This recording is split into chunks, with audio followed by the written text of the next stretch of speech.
Berlin, in the 1920 seconds, was a city glowing with electricity, rebellion, and possibility.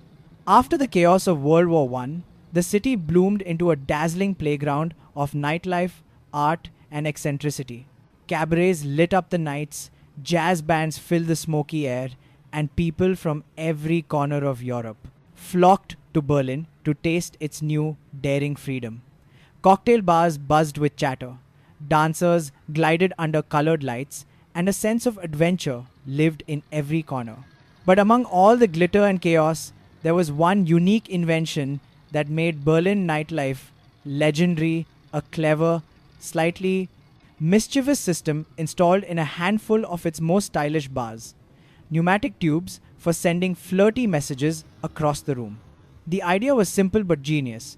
Thick glass tubes snaked along the walls and ceiling of the bar, connected to tiny stations at the tables. Patrons could scribble a message, slip it into a small capsule, place it in the tube, and whoosh, compressed air would send it flying to another table.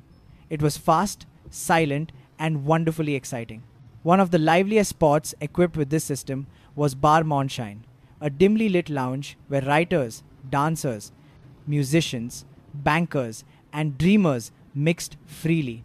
The bar was famous not only for its cocktails and jazz, but also for the stories created through those flying messages of flirtation. On a warm summer night in 1927, Bar Monshine glowed with its usual golden charm. Smoke curled lazily under the chandeliers, and the band played a smooth saxophone tune that made everything feel slow and delicious. At table 4 sat Liesel Weber, a bold young painter known for her sharp bob haircut and her habit of watching people more than she talked. She had come to Berlin seeking inspiration, and she found plenty of it.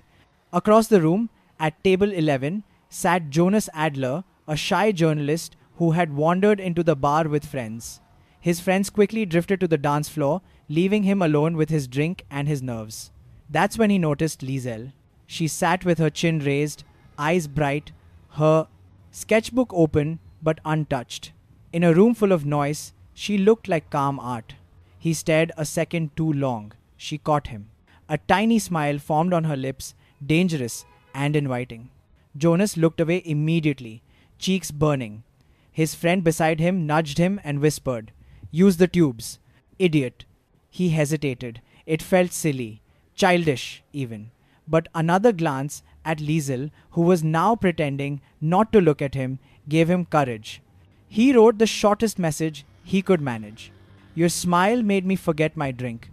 Heart pounding, he folded the note, placed it inside the capsule, and sent it whooshing through the tube. It zipped overhead, making a soft thunk as it reached her table. Liesel raised an eyebrow, reached into the tube, and slid out the capsule. She read the message, then looked directly at Jonas, this time with a wider, more wicked grin. She picked up her pencil and wrote back, "Then perhaps we should share one?" The capsule flew back. Jonas nearly dropped it in surprise. The back and forth continued. "Only if you let me see what you're drawing. Only if you ask nicely. May I join you? I was hoping you'd ask."